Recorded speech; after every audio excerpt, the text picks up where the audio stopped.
샬롬, 하나님의 귀한 자녀 여러분. 어두운 세상 속에서 빛을 찾아 헤매는 모든 영혼에게 주님의 평안이 함께하기를 기도합니다. 오늘 우리는 성경의 마지막 책이자 많은 이들에게 두려움과 오해의 대상이 되어온 요한계시록의 세계로 깊은 여행을 떠나려 합니다. 이 여정을 시작하기에 앞서 여러분의 좋아요와 구독은 이 희망의 메시지를 아직 어둠 속에 있는 다른 영혼들에게 전하는 귀한 도구가 됩니다. 잠시 시간을 내어 이 빛을 나누는 일에 동참해 주신다면 그 선한 손길 위에 하나님의 크신 은혜와 축복이 넘치시리라 믿습니다. 많은 사람들이 요한계시록을 떠올리면 기이하고 무서운 짐승, 심판과 재앙의 장면들을 먼저 생각합니다. 그래서인지 성경의 다른 어떤 책보다도 어렵고 심지어는 피하고 싶은 책으로 여겨지기도 합니다. 하지만 과연 요한계시록의 본질이 정말 우리에게 공포를 주기 위함일까요?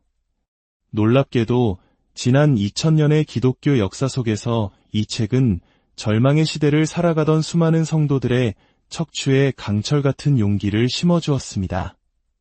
박해와 고난 속에서 믿음을 지켜야 했던 이들에게 요한계시록은 두려움의 책이 아니라 최종 승리에 대한 확신과 희망의 노래였습니다. 앞으로 우리는 요한계시록의 전체적인 그림을 함께 그려나갈 것입니다. 세세한 구절 하나하나에 얽매이기보다는 책 전체를 관통하는 거대한 이야기의 흐름을 따라갈 것입니다. 그러므로 제가 드리는 말씀과 더불어 관련된 성경 본문을 직접 읽으신다면 이 장엄한 이야기가 여러분의 마음에 더욱 깊이 새겨질 것입니다. 오늘 첫 시간에는 요한계시록이 과연 무엇이며 또 무엇이 아닌지 그 본질적인 정체성부터 바로 세우고자 합니다. 다행히도 우리는 멀리서 답을 찾을 필요가 없습니다. 요한계시록 스스로가 자신의 정체를 분명히 밝히고 있기 때문입니다. 성경이 있으시다면 요한계시록 한 장을 함께 펼쳐주시기 바랍니다. 우리가 가장 먼저 주목해야 할 사실은 요한계시록 한 장 4절에서 이 글이 아시아에 있는 7 교회에게 보내는 편지, 즉 서신이라는 점입니다. 에베소서나 빌립보서처럼 요한계시록은 특정 시간, 특정 장소에 살고 있던 구체적인 사람들에게 쓰인 글입니다. 이것이 왜 중요할까요? 바로 이 편지가 우리를 위해 기록되었지만 우리에게 직접 쓰인 것은 아니라는 점을 이해해야 하기 때문입니다. 즉, 이 책의 의미는 2000년 전 처음 이 편지를 받았던 성도들이 이해할 수 없었던 방식으로 오늘날 우리에게 해석될 수 없다는 뜻입니다. 이 편지는 예수님의 재림 직전 마지막 시대를 살아가는 특정 세대만을 위한 비밀 코드가 아닙니다. 오히려 초대교회 시대부터 오늘날에 이르기까지 모든 세대의 하나님의 백성들에게 용기를 주고 믿음을 굳건히 하기 위해 주어진 하나님의 말씀입니다. 당시의 시대적 배경을 잠시 살펴보겠습니다. 요한계시록이 기록된 주후 96년경 초기 기독교 공동체는 상상조차 하기 힘든 끔찍한 박해의 한가운데에 있었습니다. 주후 64년 내로 황제로부터 시작된 박해는 베스파시아누스 황제를 거치며 점점 더 거세졌고 도미티아누스 황제 시대에 이르러서는 그 잔혹함이 극에 달했습니다. 그는 로마 제국 전역의 신전에서 자신을 만왕의 왕, 만주의 주라 칭하며 황제 숭배를 강요했습니다. 향 한 줌을 제단에 뿌리며 황제의 신성을 인정하지 않는 자는 누구든 가혹한 처벌을 피할 수 없었습니다. 이러한 상황은 우리 역사 속에서 신사참배를 강요받으며 신앙의 절개를 지켜야 했던 선조들의 고통을 떠올리게 합니다.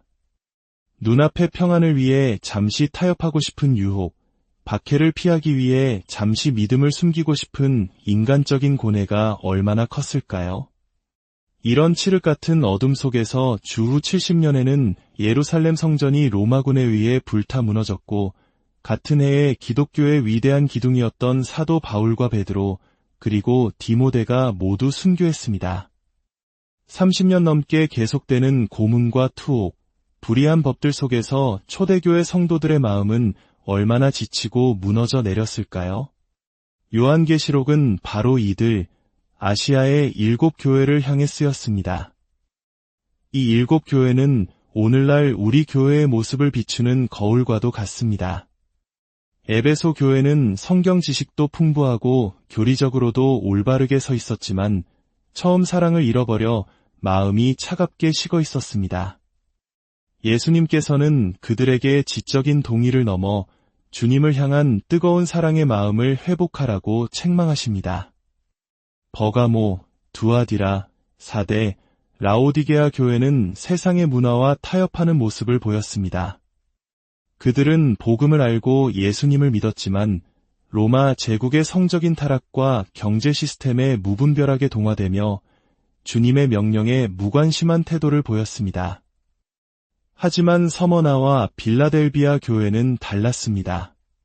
그들은 신실하게 믿음을 지켰고 올바른 교리 위를 걸었습니다. 다만 오랜 박해 속에서 너무나 지치고 쇠약해져 있었습니다. 예수님께서는 이들에게 책망 대신 그들의 아픔을 다 아신다고, 결코 그들을 홀로 내버려 두지 않겠다고 따뜻한 위로의 속삭임을 건네십니다.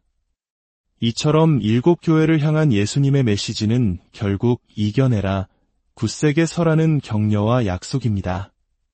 두 번째로, 요한계시록은 예언의 책입니다.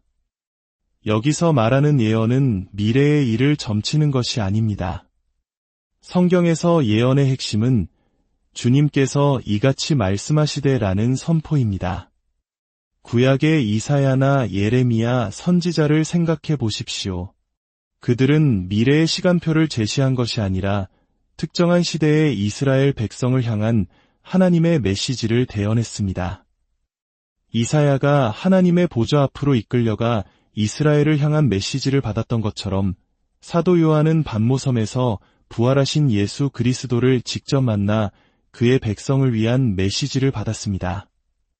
박해 속에서 낙심하고 세상 문화에 동화되어 믿음을 잃어가는 백성들을 향해 주님께서 직접 말씀하시는 것입니다. 내 백성에게 이 말을 전하여라. 이것이 바로 요한계시록이 가진 예언적 성격의 본질입니다. 마지막으로 요한계시록은 그 이름 자체의 뜻처럼 계시, 즉 묵시입니다. 헬라어로 아포칼립시스는 가려진 것을 벗겨내다, 드러내다라는 의미를 가집니다. 즉, 요한계시록의 목적은 우리 눈에 보이지 않는 영적인 실제를 드러내어 보여주는 것입니다.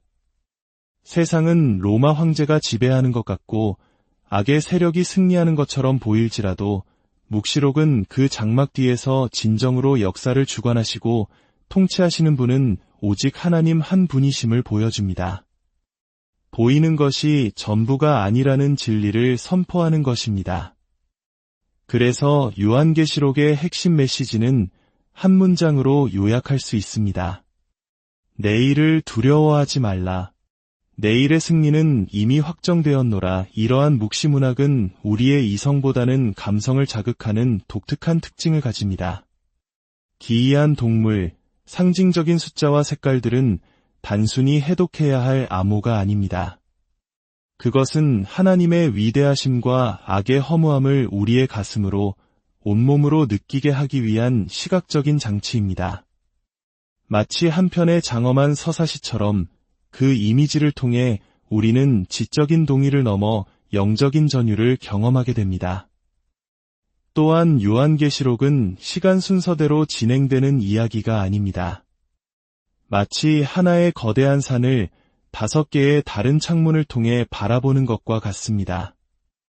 각 창문은 다른 각도에서 궁극적인 실제를 보여줍니다. 그래서 중요한 질문은 그 다음에 무슨 일이 일어나는가, 가 아니라 요한이 다음에 무엇을 보는가? 입니다.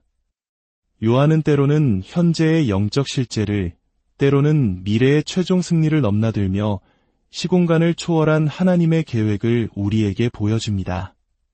사랑하는 성도 여러분, 요한계시록 1장 3절은 이렇게 약속합니다.